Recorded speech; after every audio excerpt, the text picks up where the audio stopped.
Good morning, dear students. In previous class, we have studied up to the units of atmospheric pressure. So, pressure ಗೆ ಎಷ್ಟು units ಅಲ್ಲಿ ನೋಡಿದ್ವಿ ನಾವು. So, Newton per meter square, Pascal, and 1 ATM, 1 atmospheric ಅಂತ ಹೇಳ್ತೀವಿ, 1 atmospheric pressure ಅಂತ ಹೇಳ್ತೀವಿ. Next, bar ಅಲ್ಲಿ represent ಮಾಡ್ತೀವಿ and as well as tor ಅಲ್ಲಿ represent ಮಾಡ್ತೀವಿ. So, these are the units of the pressure. Next, Pascal's law. Pascal's law states that the pressure difference between 2 points in a liquid at rest depends only on the difference in vertical height between the points. The difference in rho gh, where h is the difference in the vertical height and rho is the density of the liquid. Let the pressure at one point of the liquid be increased by some means. The pressure at all the other points of the liquid must also increase by the same amount, because of the pressure difference must be the same between 2 points. This is the content of Pascal's law, which may be stated as follows. ಅಂದರೆ ಒಂದು ಕಡೆ point ಯಾವುದೋ ಒಂದು ಪಾಯಿಂಟಲ್ಲಿ ನಾವು ಪ್ರೆಷರ್ನ apply ಮಾಡ್ತೀವಿ ಅಂತ ಹೇಳಿದಾಗ it should B distributed uniform ಆಗಿ ಏನಾಗಬೇಕು, ಅದು ಡಿಸ್ಟ್ರಿಬ್ಯೂಟ್ ಆಗಬೇಕು. ಅದನ್ನೇ ಪ್ಯಾಸ್ಕಲ್ಸ್ ಲಾ ಅಂತ ಹೇಳ್ತೀವಿ. So here is the statement ಇದೆ ನೋಡಿ ಇಲ್ಲಿ.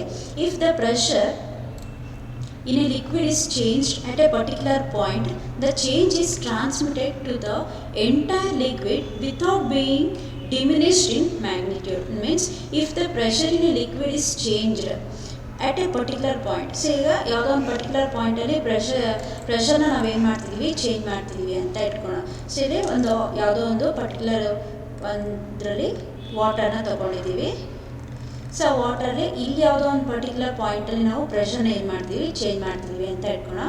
So the change is uniformly transmitted to all the liquid. ಎಲ್ಲ ಕಡೆನೂ ಆ ಒಂದು ಚೇಂಜ್ ಏನಾಗಬೇಕು, it should be uniformly transmitted. ಅವಾಗ ನಾವೇನು ಹೇಳ್ತೀವಿ, ಆ ಒಂದು ಲಾನ ಏನು ಹೇಳ್ತೀವಿ ನಾವು, ಪ್ಯಾಸ್ಕಲ್ಸ್ ಲಾ ಅಂತ ಹೇಳ್ತಾ ಹೋಗ್ತೀವಿ. ಓಕೆ, ಇಫ್ ದ ಪ್ರೆಷರ್, ಇನ್ನೊಂದ್ಸಲ ಹೇಳ್ತೀವಿ ನೋಡಿ. If the pressure in a liquid is changed at a particular point, the change is transmitted to the entire liquid without being diminished in magnitude. ಅದರ ಮ್ಯಾಗ್ನಿಟ್ಯೂಡ್ ಅಂದರೆ ಅದರ ಕ್ವಾಂಟಿಟಿಯಲ್ಲಿ ಕೂಡ ಏನು ಚೇಂಜ್ ಆಗದೇನೆ ಕೂಡ ಇಲ್ಲಿ ಪ್ರೆಷರ್ನ ಅಪ್ಲೈ ಮಾಡಿದರೆ ಏನಾಗಬೇಕು, it should transmitted to entire liquid. ಎಲ್ಲ ಲಿಕ್ವಿಡ್ಗೂ ಏನಾಗಬೇಕು, ಕಂಪ್ಲೀಟಾಗಿ ಟ್ರಾನ್ಸ್ಫರ್ ಆಗಬೇಕು, ಯಾವುದು ಚೇಂಜು.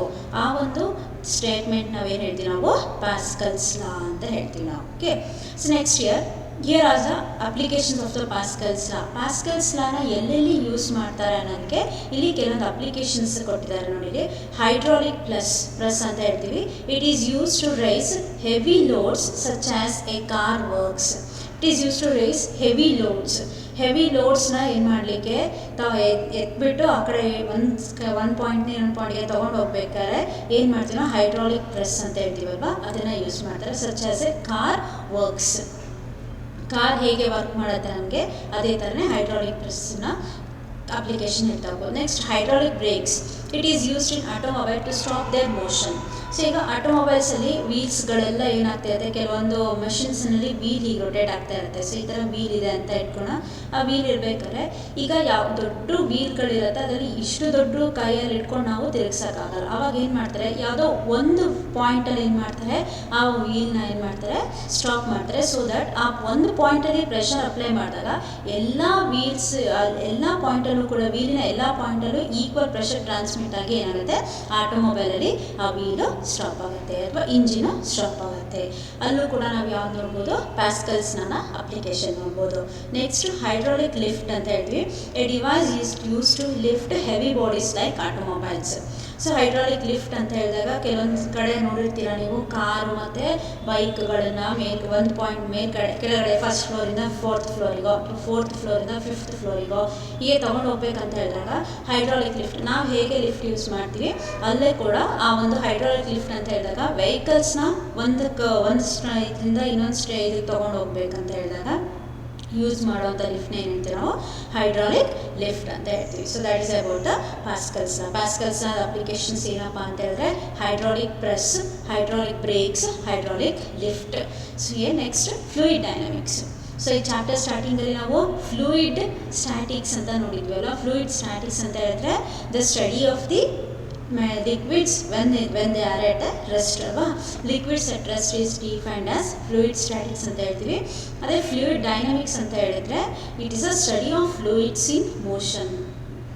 ಅಂದರೆ ಫ್ಲೂಯಿಡ್ಸು ರನ್ನಿಂಗ್ ಕಂಡೀಷನಲ್ಲಿ ಇರಬೇಕಾದ್ರೆ ಏನು ಒಂದು ನಾವು ಕಾನ್ಸೆಪ್ಟನ್ನ ಹೇಳಕ್ಕೆ ಹೋಗ್ತೀವೋ ಅದನ್ನು ಏನಂತ ಹೇಳ್ತೀವಿ ನಾವು ಫ್ಲೂಯಿಡ್ ಡೈನಾಮಿಕ್ಸ್ ಅಂತ ಹೇಳ್ತೀವಿ. Okay, next fluid means fluid dynamics ಅಂತ ಹೇಳ್ಬೋದು ಅಥವಾ ಹೈಡ್ರೋಡೈನಾಮಿಕ್ಸ್ ಅಂತ ಹೇಳ್ಬೋದು. Hydrodynamics the study of fluids in motion ಅಂತ ಹೇಳ್ತೀವಿ.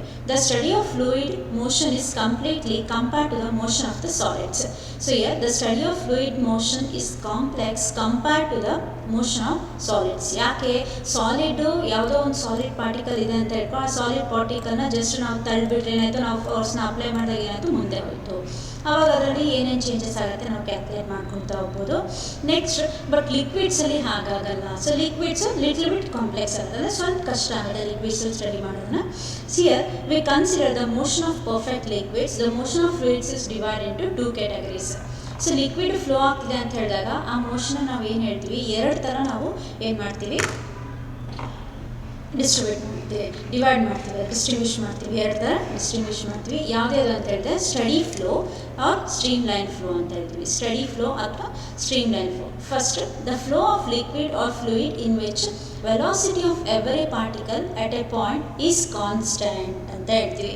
ಅಂದರೆ the flow of liquid or fluid in which velocity of every particle at any point is constant. ಅಂದರೆ ಹೀಗೆ ಫ್ಲೋ ಆಗ್ತಿದೆ ಅಂತ ಹೇಳಿದಾಗ ಇಲ್ಲಿ ಯಾವುದೋ ಒಂದು ಪಾರ್ಟಿಕಲ್ ಇದೆ, ಆ ಪಾರ್ಟಿಕಲ್ನ ವೆಲಾಸಿಟಿ ಲೆಟ್ ಇಟ್ ಬಿ ಒಂದು 5 ಮೀಟರ್ ಪರ್ ಸೆಕೆಂಡ್ ಇದೆ ಅಂತ ಇಟ್ಕೋಣ. ನೆಕ್ಸ್ಟ್ ಅದೇನೆ ಇಲ್ಲಿ ಬಂದರೂ ಕೂಡ ಏನಾಗಬೇಕು, it should be the 5 metre per second. ಇಲ್ಲಿ ಬಂದರೂ ಕೂಡ ಏನಾಗಬೇಕು, 5 ಮೀಟರ್ ಪರ್ ಸೆಕೆಂಡ್. ಇಲ್ಲಿ ಸೊ ಪ್ರತಿಯೊಂದು ಪಾರ್ಟಿಕಲ್ನ ಒಂದು ವೆಲಾಸಿಟಿ ಪ್ರತಿಯೊಂದು ಸ್ಟೇಜಲ್ಲೂ ಏನಾಗಬೇಕು, ಇಟ್ ಶುಡ್ ಬಿ ಕಾನ್ಸ್ಟೆಂಟ್. ಅವಾಗ ಏನು ಹೇಳ್ತೀವಿ ನಾವು, ಆ ಫ್ಲೋನ ಏನು ಹೇಳ್ತೀವಿ, steady flow or streamline flow ಅಂತ ಹೇಳ್ತೀವಿ. Next the path taken by a particle in a streamline flow is called streamline ಅಂತ ಹೇಳ್ತೀವಿ. ಸೊ ಇಲ್ಲಿಂದ ಇಲ್ಲಿಗೆ ಏನಾಗಿದೆ, ಸ್ಟ್ರೀಮ್ ಲೈನ್ ಫ್ಲೋ ಅಲ್ಲಿ ಇಲ್ಲಿಂದ ಇಲ್ಲಿಗೆ ಮೂವ್ ಆಗ್ತಿದೆ ಅಂತ ಹೇಳಿದಾಗ ಈ ಒಂದು ಪಾತನ್ನ ನಾವೇನು ಹೇಳ್ತೀವಿ, ಸ್ಟ್ರೀಮ್ ಲೈನ್ ಅಂತ ಹೇಳ್ತಾ ಇರ್ತೀವಿ, stream line. Next tube of flow, A set of stream line is called A tube of flow. ಈಗ ಒಂದೇ ಒಂದು ಸ್ಟ್ರೀಮ್ ಲೈನ್ ಫ್ಲೋ ಆಯಿತು ಅಂತ ಹೇಳಿದಾಗ ಅದನ್ನು ಸ್ಟ್ರೀಮ್ ಲೈನ್ ಅಂತ ಹೇಳ್ತೀವಿ. ಅದೇ ಥರ ಒಂದಿಷ್ಟು ಪಾರ್ಟಿಕಲ್ಸ್ ಮತ್ತೊಂದು ಅದೇ ವೆಲಾಸಿಟಿಯಲ್ಲಿ ಮೂವ್ ಆದರೆ ಮತ್ತೆ ಇದೇ ಥರ ವೆಲಾಸಿಟಿಯಲ್ಲಿ ಮೂವ್ ಆಗ್ತಾ ಹೋದರೆ ಸೊ ಇದು set of stream lines is called as tube flow ಅಂತ ಹೇಳ್ತೀವಿ.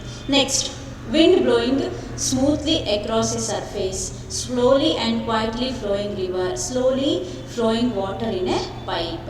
ಸೊ ಇವೆಲ್ಲ ಎಕ್ಸಾಂಪಲ್ಸ್, ನಾವು ಕಾಮನ್ ಎಕ್ಸಾಂಪಲ್ಸ್ನ ನೋಡಿರ್ತೀವಿ. Wind blowing smoothly across A surface. ಯಾವುದೋ ಒಂದು ಸರ್ಫೇಸ್ ಇದೆ ಅಂತ ಹೇಳಿದಾಗ ಆ ಸರ್ಫೇಸ್ ಮೇಲೆ ಈಗ ಒಂದು ಸರ್ಫೇಸ್ ಇದೆ ಅಂತ ಹೇಳ್ಕೊಳ, ಆ ಸರ್ಫೇಸ್ ಮೇಲೆ ಸುಮ್ಮನೆ ಹೀಗೆ ಗಾಳಿ ಒಂದೇ ಕಾನ್ಸ್ಟೆಂಟ್ ವೆಲಾಸಿಟಿಯಲ್ಲಿ ಹೋಗೋದು, ಅದನ್ನೇನು ಹೇಳ್ತೀವಿ ನಾವು, ಸ್ಟ್ರೀಮ್ ಲೈನ್ ಫ್ಲೋ ಅಥವಾ ಸ್ಟಡಿ ಫ್ಲೋ ಅಂತ ಹೇಳ್ತೀವಿ. ನೆಕ್ಸ್ಟ್ ಅಥವಾ ಕ್ವೈಟ್ಲಿ ಫ್ಲೋಯಿಂಗ್, ನಿಧಾನವಾಗಿ ಹರಿತಾ ಇರುವಂಥ ಜರಿ. ಸೊ ನೀರು ಹರಿಬೇಕಾದ್ರೆ ಈಗ ನಿಧಾನವಾಗಿ ಏನು ಮಾಡ್ತೀವಿ, ನಿಧಾನವಾಗಿ ಶಾಂತವಾಗಿ ಹರಿತಾ ಇರುತ್ತೆ ಅಂತ ಹೇಳಿದಾಗ ಆ ಒಂದು ಇದನ್ನು ಫ್ಲೋನ ನಾವೇನು ಹೇಳ್ತೀವಿ, ಸ್ಟ್ರೀಮ್ ಲೈನ್ ಫ್ಲೋ ಅಂತ ಹೇಳ್ತಾ ಹೋಗ್ತೀವಿ. ಓಕೆ, ನೆಕ್ಸ್ಟ್ ಅಥವಾ slowly flowing water in A pipe. So tap on ಮಾಡಿದಾಗ ಸಡನ್ನಾಗಿ ಫಾಸ್ಟಾಗಿ ಬರೋದಿಲ್ಲ, ನಿಧಾನವಾಗಿ ಆ ಟ್ಯಾಪಲ್ಲಿ ಏನು ಬರಬೇಕು, ನಿಧಾನವಾಗಿ ವಾಟರ್ ನಿಧಾನವಾಗಿ ಈ ಥರ ಬರಬೇಕು, ಅದನ್ನೇನು ಹೇಳ್ತೀವಿ ನಾವು ಸ್ಟ್ರೀಮ್ ಲೈನ್ ಫ್ಲೋ ಅಂತ ಹೇಳ್ತೀವಿ. ಟ್ಯಾಪ್ ಇದೆ ಅಂತ ಹೇಳಿದಾಗ ಸೊ ಟ್ಯಾಪಿಂದ ಬರಬೇಕಾದ್ರೆ ವಾಟರ್ ಫ್ಲೋ ಏನಾಗಿರಬೇಕು, it should be the constant ಆಗಿರಬೇಕು. ಎಲ್ಲ ಒಂದೊಂದು ಪಾರ್ಟಿಕಲ್ಸ್ನ ವೆಲಾಸಿಟಿ ಏನಾಗಿರಬೇಕು, ಕಾನ್ಸ್ಟೆಂಟ್ ಆಗಿರಬೇಕು, ಅದನ್ನೇನು ಹೇಳ್ತೀವಿ ನಾವು steady or streamline flow ಅಂತ ಹೇಳ್ತೀವಿ. Next here are some note ಇದೆ ಇಲ್ಲಿ ನೋಡಿ. In a streamline motion, so streamline ಮೋಷನಲ್ಲಿ ಏನೇನಾಗಿರುತ್ತೆ, all particles reaching a point a will have the same speed and move in the same direction, that is velocity at point remains constant. So all particles reaching a point a will have the same speed. ಎಲ್ಲ particle ಕೂಡ ಏನಾಗಿರಬೇಕು, it should have the same speed ಏನಾಗಿರಬೇಕು, same ಆಗಿರಬೇಕು. Similarly all particles reaching another point B will have the same speed and the same direction of the motion. ಆ A ಇಂದ ಬಿಗೆ ಏನು ಬರ್ತಾ ಇದೆಯೋ ಒಂದು ವೆಲಾಸಿಟಿ ಅಥವಾ ಸ್ಪೀಡು, ಅದೇ ವೆಲಾಸಿಟಿ ಬಿ ಯಲ್ಲೂ ಕೂಡ ಏನಾಗಬೇಕು, ತೋರಿಸ್ಬೇಕು ನಮಗೆ. Next however velocity of particles passing through one point may not have the same speed as the particles passing through the another point. velocity ಏನಾಗುತ್ತೆ ನಮಗೆ, however velocity of the particles passing through one point may not have the same speed as the speed of the particles passing through another point. ಅಂದರೆ ಇಲ್ಲಿ ಒಂದು velocity ಏನಾಗಿರುತ್ತೆ, some a little bit different ಇರ್ಬೋದು. ಎ ಅಲ್ಲಿ ಇರುವಂಥ ಒಂದು velocity B ಅಲ್ಲಿ ಏನಾಗಿರಲ್ಲ, ಸ್ವಲ್ಪ ಚೇಂಜ್ ಇರ್ಬೋದು. If one particle passing through a point passes through another point, then all the particles do the same. That is, all particles passing through a point follow the same path.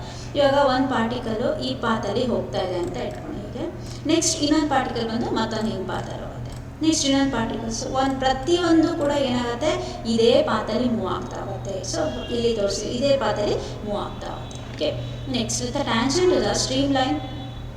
The tangent to the streamline at any point on it gives the direction of motion of all the particles passing that point.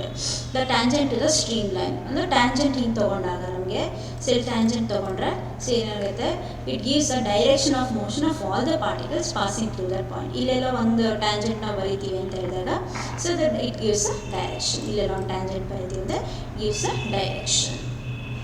Two streamlines never intersect if they cross flow will not be streamline. ಅಂದರೆ ಎರಡು streamline ಅಂತ ಹೇಳಿದರೆ ಏನಂತ ಹೇಳಿದ್ವಿ ನಾವು, streamline ಅಂತ ಹೇಳಿದರೆ so ಹೀಗೆ ಹೋಗ್ತಿದೆ ಅಂತ ಹೇಳಿದಾಗ ಒಂದೇ ಕಾನ್ಸ್ಟೆಂಟ್ ಸ್ಪೀಡಲ್ಲಿ ಹೋಗ್ತಿದೆ ಅಂತ ಹೇಳಿದಾಗ ಅದನ್ನು ಸ್ಟ್ರೀಮ್ಲೈನ್ ಅಂತ ಹೇಳಿದ್ವಿ.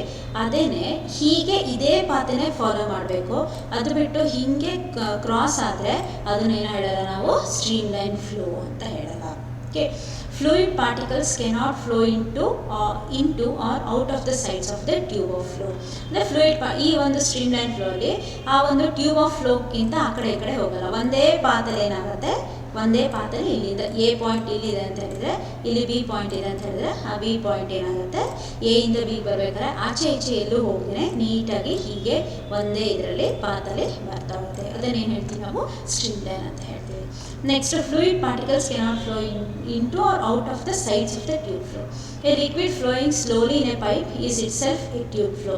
ಸೊ ಅದೊಂದು ಪೈಪ್ ಇದೆ, ಆ ಪೈಪಲ್ಲಿ ತಾನಾಗೆ ಸುಮ್ಮನೆ ನೀರು ಹರಿತಾ ಇದೆ ಅಂತ ಹೇಳಿದಾಗ ಅದನ್ನ ಏನು ಹೇಳ್ತೀವಿ ನಾವು, ಸ್ಟ್ರೀಮ್ ಲೈನ್ ಅಂತ ಹೇಳ್ತೀವಿ. Okay, these are the note ಅಥವಾ ಸ್ಟ್ರೀಮ್ ಲೈನ್ ಮೋಷನಲ್ಲಿ ಹೇಗೆ ಮೂವ್ ಆಗುತ್ತೆ ಅಂತ ಹೇಳೋದಕ್ಕೆ ಒಂದು ಇಷ್ಟು ಪಾಯಿಂಟ್ಸ್ಗಳು.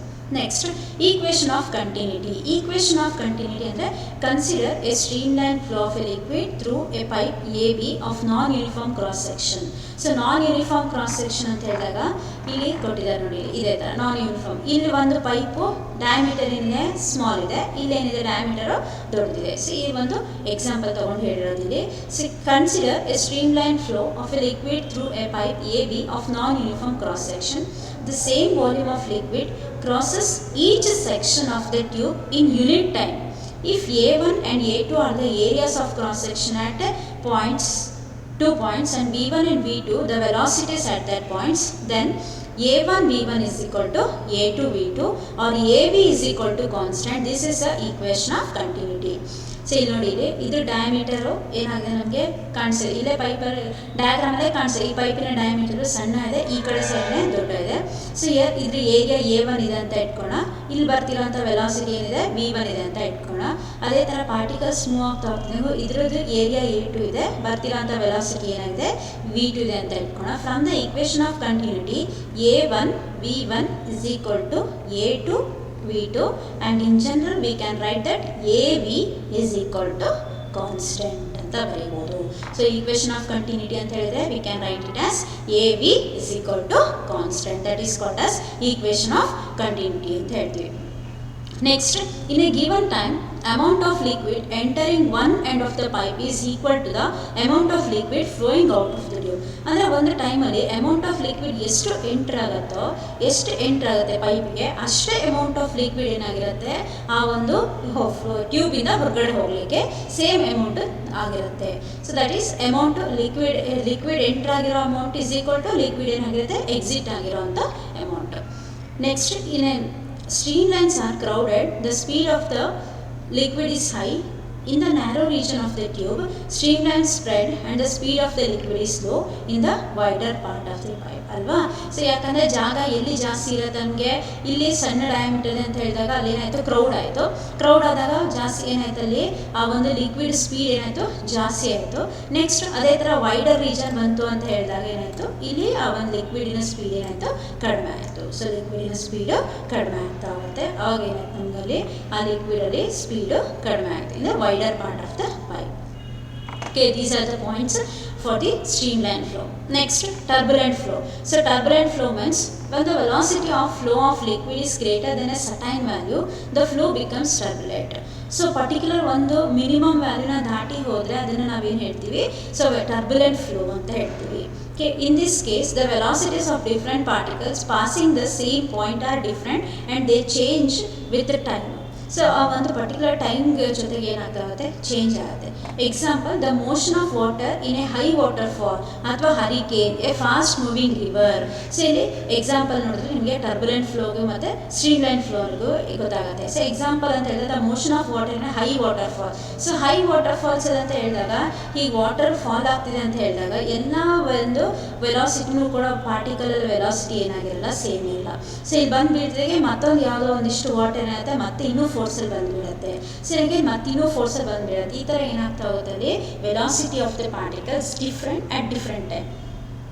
ಬೇರೆ ಪ್ರತಿ ಒಂದು ಟೈಮ್ಗೂ ಕೂಡ ವೆಲಾಸಿಟಿ ಏನಾಗ್ತಾ ಹೋಗುತ್ತೆ ಡಿಫ್ರೆಂಟ್ ಆಗ್ತಾ ಹೋಗುತ್ತೆ. So the velocities of different particles passing the same point. ಇದೇ ಪಾಯಿಂಟಲ್ಲಿ ಈ ಪಾಯಿಂಟಲ್ಲೇ ಪ್ರತಿಯೊಂದು ಕೂಡ ಏನಾಗಿರುತ್ತೆ ವೆಲಾಸಿಟಿ, ಪ್ರತಿಯೊಂದು ಪಾರ್ಟಿಕಲ್ ವೆಲಾಸಿಟಿ ಏನಾಗ್ತಾ ಹೋಗುತ್ತೆ ಚೇಂಜ್ ಆಗ್ತಾ ಹೋಗುತ್ತೆ with respect to the time. Example, the motion of water in a high waterfall, hurricane or a fast moving river. ಫಾಸ್ಟಾಗಿ ಹೋಗ್ತಾ ಇರೋಂಥ ನದಿಗಳು. ಸೊ ಒಂದಿಷ್ಟು ವಾಟರ್ ಹೋಯ್ತು ಅಂತ ಹೇಳಿದಾಗ ವಾಪಸ್ ಇದ್ರ ಹಿಂದಿರೋಂಥ ವಾಟರ್ನ ಸ್ಪೀಡ್ ಜಾಸ್ತಿ ಮಾಡ್ತು ಅಂದರೆ ಇದನ್ನ ಹಿಂದೆ ಹಾಕಿ ಹಿಂಗೆ ಹೋಗುತ್ತೆ. ಅಲ್ಲೇನಾಯಿತು ಈ ಪರ್ಟಿಕ್ಯುಲರ್ ಪಾಯಿಂಟಿಗೆ ಏನಾಯ್ತು ಅಲ್ಲಿ ಆ ಒಂದು ವೆಲಾಸಿಟಿ ಏನಾಯಿತು it changes with respect to the time ಅಲ್ವಾ. Next note, here are the some points about the turbulent flow. Turbulent flow ಅಲ್ಲಿ ಸ್ವಲ್ಪ ಪಾಯಿಂಟ್ಸ್ ಇಲ್ಲಿ ನೋಡ್ಬೋದು ನಾವು. The parts of the liquid particles is irregular ಅಲ್ವಾ. ಪಾರ್ಟ್ಸ್ ಏನಾಗಿರುತ್ತೆ irregular. ಈಗ ಯಾವುದೋ ಒಂದು ಪಾರ್ಟಿಕಲು ಒಂದು ಈ ಪಾಯಿಂಟನ್ನು ಮೂವ್ ಆಗಬೇಕು ಅಂತ ಹೇಳಿದಾಗ ಇಲ್ಲಿಂದ ಯಾವುದೊಂದಿಷ್ಟು ಲಿಕ್ವಿಡ್ಸ್ ಮೂವ್ ಆಗ್ತಿದೆ. ಸೊ ಈ ಒಂದು ಪಾತಲ್ಲಿ ಹೋಯ್ತು ಅಂತ ಇಟ್ಕೊಳ್ಳೋಣ. ನೆಕ್ಸ್ಟು ಮತ್ತೊಂದಿಷ್ಟು ಪಾರ್ಟಿಕಲ್ಸ್ ವೆಲಾಸಿಟಿ ಜಾಸ್ತಿ ಇತ್ತು ಅಂತ ಹೇಳಿದಾಗ ಅದು ಹಿಂಗೆ ಸ್ಟ್ರೀಟ್ ಹೋಗ್ಬೋದು. ನೆಕ್ಸ್ಟ್ ಇನ್ನೊಂದು ಸ್ವಲ್ಪ ವೆಲಾಸಿಟಿ ಹಿಂಗೆ ಹೀಗೆ. ಸೊ ಹಿಯರ್ ದ ಪಾತ್ ಏನಾಗ್ತಾ ಹೋಗುತ್ತೆ ಚೇಂಜ್ ಆಗ್ತಾ ಹೋಗುತ್ತೆ.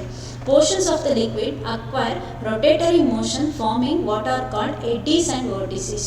ಸೊ ಇಲ್ಲಿ ಕೆಲವೊಂದು ಸಲ ನೋಡಿದ್ದೀರಾ ನೀವು, ಒಂದು ಇವಾಗ ಖಾಲಿ ಬಕೆಟಲ್ಲಿ ಒಂದು ಸ್ವಲ್ಪ ನೀರಿರುತ್ತೆ ಅಂತ ಇಟ್ಕೊಳ್ಳೋಣ. ಖಾಲಿ ಬಕೆಟಲ್ಲಿ ಒಂದು ಸ್ವಲ್ಪ ನೀರಿರುತ್ತೆ, ಒಂದಿಷ್ಟು ನೀರಿರುತ್ತೆ. ಆ ನೀರಿಗೆ ನಾವು ಇನ್ನೊಂದು ಸ್ವಲ್ಪ ಮೇಲ್ಗಡೆಯಿಂದ ಒಂದು ಮಗ್ಗಿದ ನೀರು ಹಾಕ್ತೀವಿ ಅಂತ ಹೇಳಿದಾಗ it forms a circular path ಅಲ್ವಾ. ಸೊ ಆ ಸರ್ಕ್ಯುಲರ್ ಪಾತ್ ಯಾಕೆ ಫಾರ್ಮೇಷನ್ ಆಗುತ್ತೆ ಅಂತ ಹೇಳಿದಾಗ ಆಲ್ರೆಡಿ ಒಂದಿಷ್ಟು ನೀರಿರುತ್ತೆ, ಅದ್ರ ವೆಲಾಸಿಟಿ ಎಷ್ಟೋ ಇರುತ್ತೆ ಅಂತ ಇಟ್ಕೊಳ್ಳೋಣ. ನೆಕ್ಸ್ಟ್ ನಾವು ಫೋರ್ಸಲ್ಲಿ ಹಾಕಿದಾಗ ವೆಲಾಸಿಟಿ ಏನಾಯಿತು ಚೇಂಜ್ ಆಯಿತು. ಸೊ ವೆಲಾಸಿಟಿ ಚೇಂಜ್ ಆದಾಗ ಅಲ್ಲೇನಾಯಿತು it forms the eddies or vortices, rotatory motion. So rotatory motion ನೋಡಿರ್ತೀವಿ, ಅವೆಲ್ಲ ಕಾಮನ್ ಎಕ್ಸಾಂಪಲ್ಸು. ಸೊ ಡೈಲಿ ಲೈಫಲ್ಲಿ ನೋಡಿರುತ್ತೆ. ಸೊ ಅದನ್ನ ಏನು ಹೇಳ್ತೀವಿ ನಾವು ಟರ್ಬುಲೆಂಟ್ ಫ್ಲೋ ಅಂತ ಹೇಳ್ತೀವಿ. ಓಕೆ,